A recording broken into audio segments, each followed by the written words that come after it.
My nephew Jake gave me for Christmas a very generous present, which was all these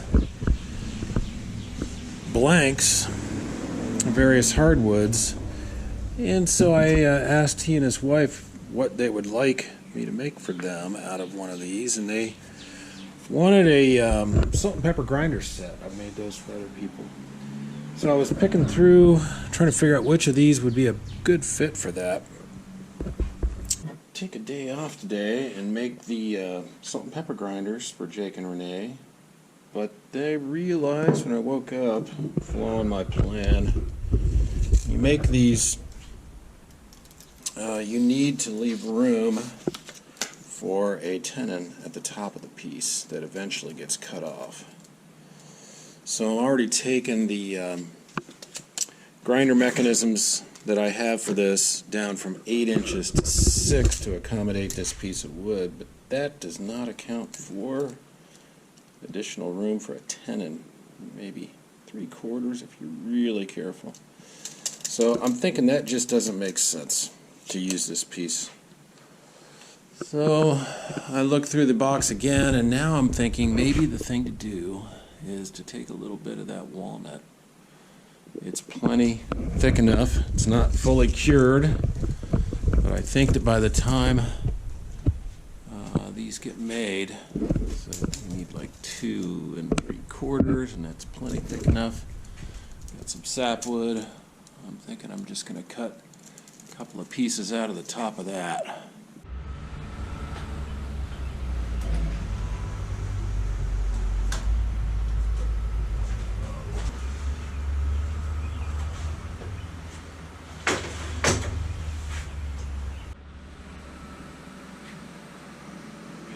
Eight-inch pieces. We need like 6 inches, but assuming that we can curve underneath that sapwood, I think we could get 2 6-inch pieces. Lose the crack there.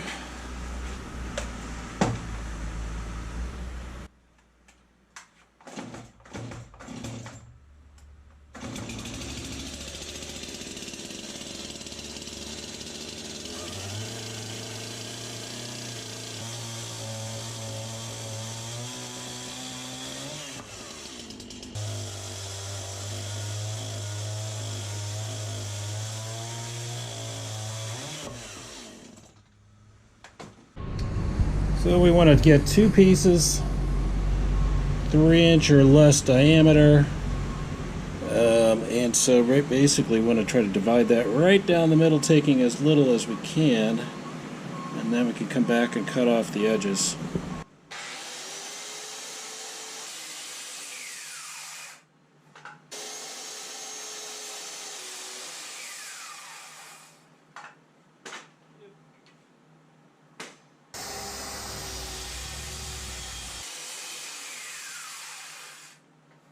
There's 2 5/8 at the base, we get 2 1/2. We got 3-inch pieces here, and you can see the sapwood's going to be well out of the way, even if I took a full 3-inch circle. So what I think we'll do is just center it up and not try to cheat away from that sapwood. Get ourselves to 3-inch cylinder. So eyeball to the center. The fatter sapwood we'll put up at the top with the, where it goes into the chuck. And we use a rough and gouge to take it down a bit.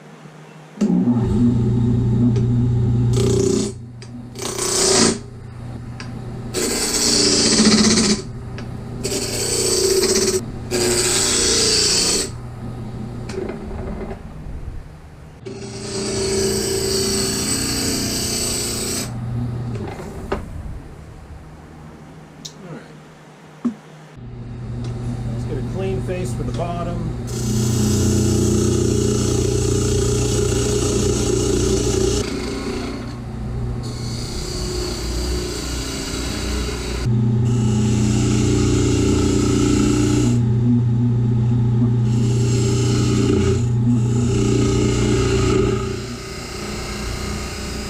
Back end there to be nice and flat.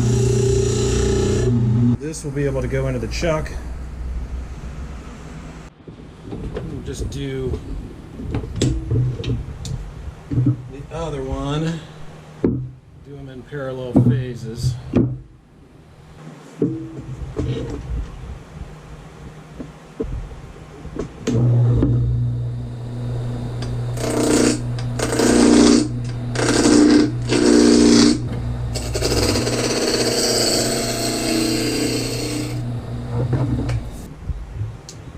Clean up the ends of the parting tool and put the spigot on there.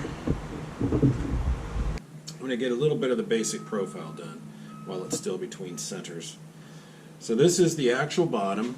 So we'll go ahead and mark our depth point at key locations.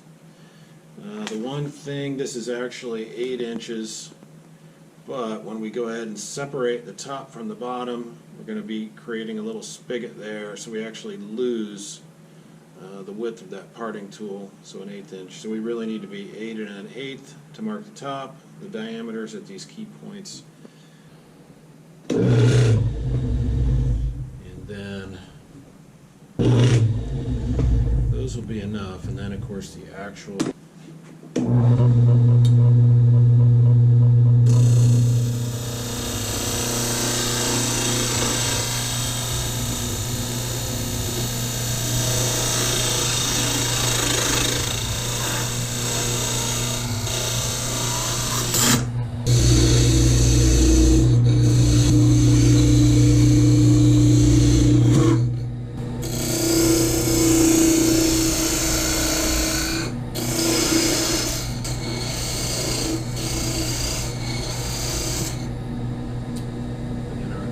top here.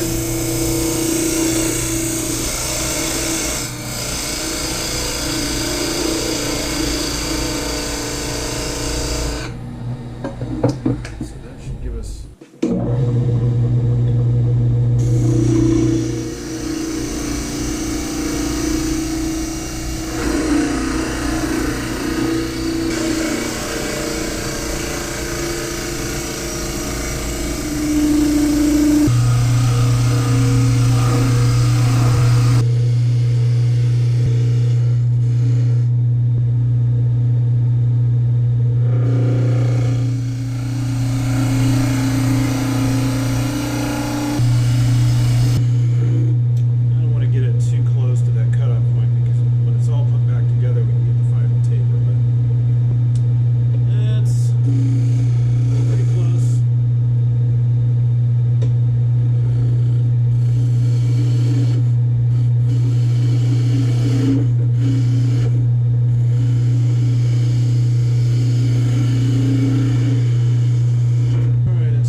chuck, which exposes this end for the drilling. And one of the tricky parts is we need 1 5/8 inch hole that accommodates the mechanism, a 1/2 inch in, and then the 1+ inch that runs all the way up to the top that holds the salt and or pepper. But then we need a little bit of a mortise to go back on the chuck on the bottom, and that's really been tricky for me to cut, so we'll see how that goes. And put the other one on. Might as well just kind of keep them in sync this time, moving between the phases. We'll go ahead and make the depth cuts, get the basic shape on this other one as well. Okay, rough markers, sizing shape while they're still between centers.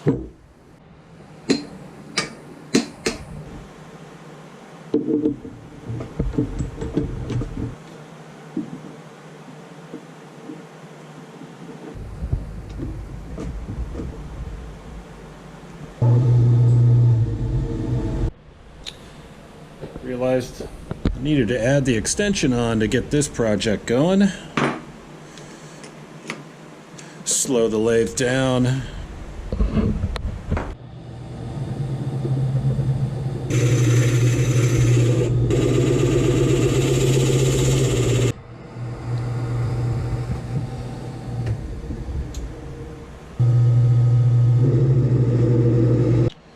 I put the extension on here. We we don't want to go too close to where the top will be, so we'll go as close as we can.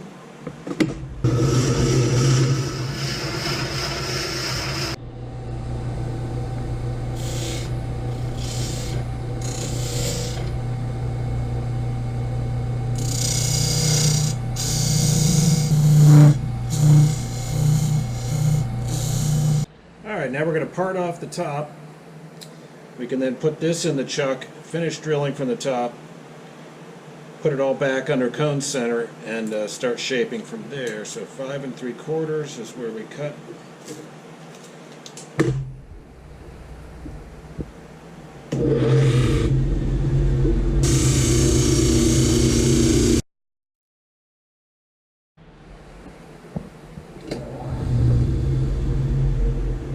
Do the other one.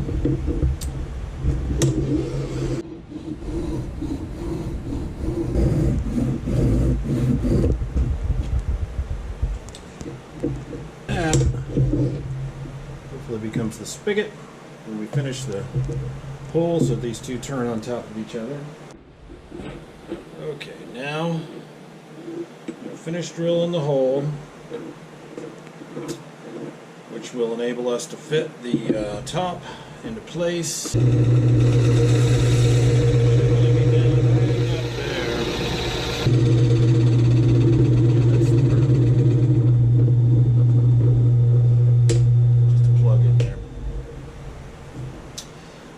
Same on the other one. Alright, so I've trimmed up the faces of these slightly before taking each of them off. We got both pairs to the same state here. I'm going to verify that the spigot goes in properly, and that's actually a good fit. Do cone center. And final shape this thing as a unit.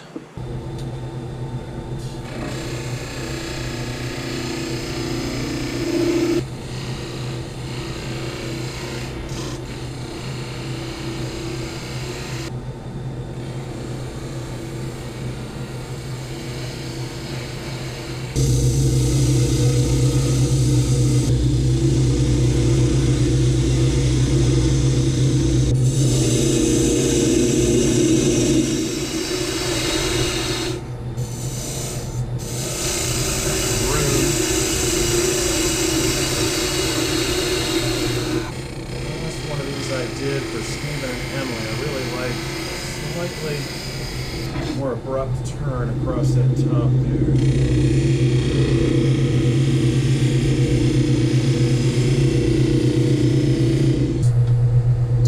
Finish type cut.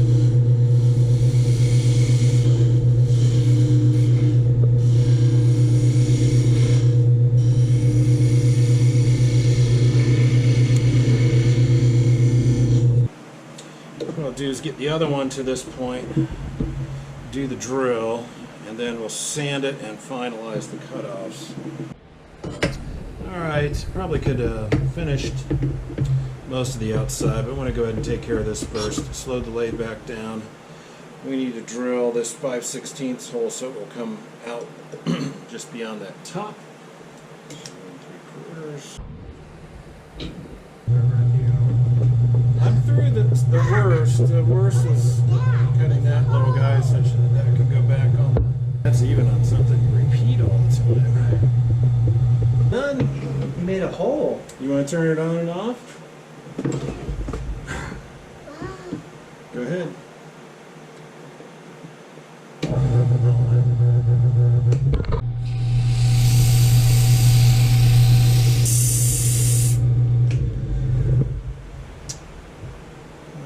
So this piece of walnut, I noticed with a couple of bowls I tried to make from it, this looks like sapwood, but I think what we'll see is after it's exposed to air for a while, it'll darken down to walnut color. It's internal. So I think we'll make sure that we can get the other one into symmetrical shape as well. Just about ready to polish. We put sort of a notch and then another one right here to look like that one. So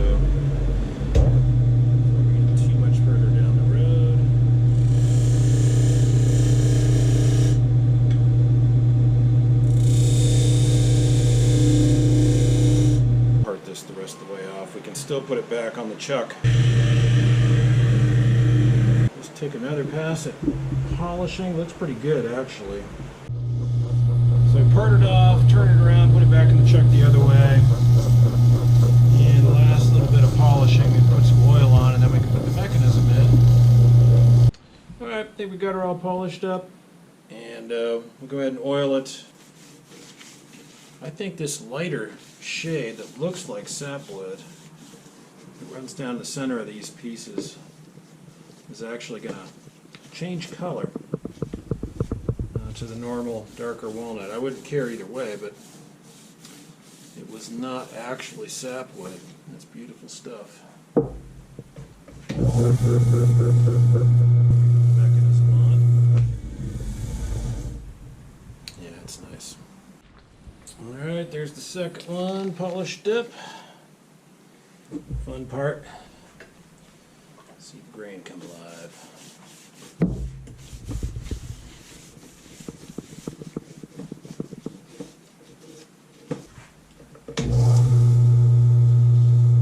Pretty much ready to go with the mechanisms. 1 salt, 1 pepper. Chefware kits has pretty good instructions once you kind of figure out what they're talking about. I guess we'll make this one the pepper. First step is to mount the plate. Pre-drill.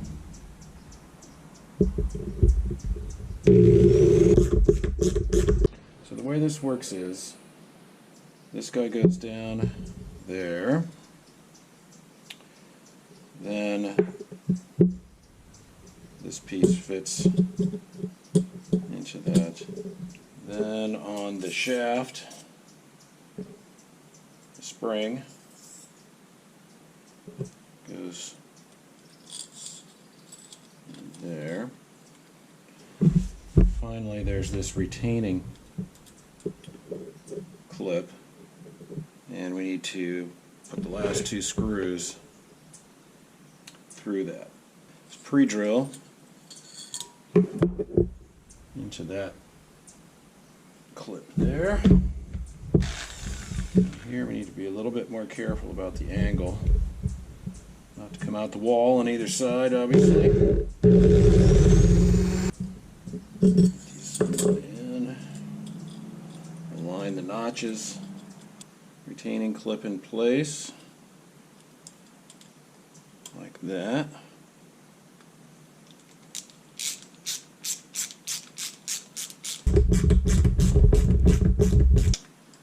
With a little luck, and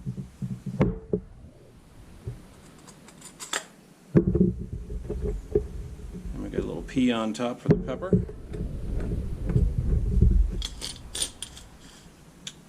We're ready to go.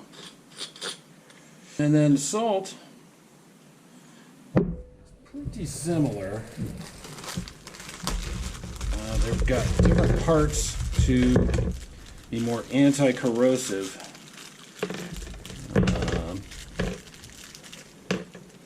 And 2 sets of screws, a long and a short. But again, the first step is to mount this plate. So with the salt, I'll show how those pieces go on the shaft. But basically, it's similar. We got a plastic piece instead of aluminum. The 2 longer screws are because this retaining bar is thicker. Alright.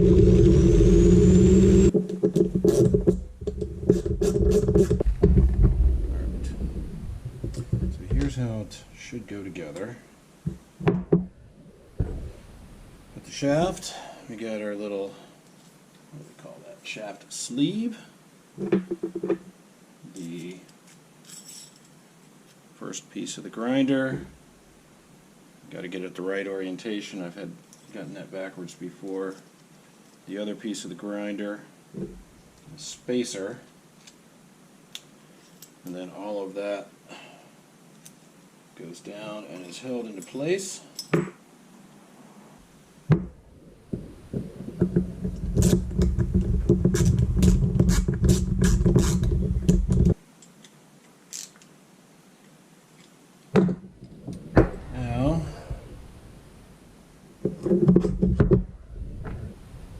S on top of this one.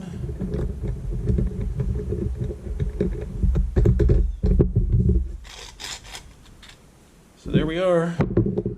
Salt and pepper grinder set from Uncle Walnut. Cut off of that piece of wood. Hope you like them, Jake and Renee. Thanks for the cool hardwood. So we're going to give the grinders to Jake and Renee. Give it a little family picnic. One thing. Oh my gosh. There they are. Wow. Oh wow. Salt and pepper grinders. Thanks for the awesome wood. Yeah, those are beautiful.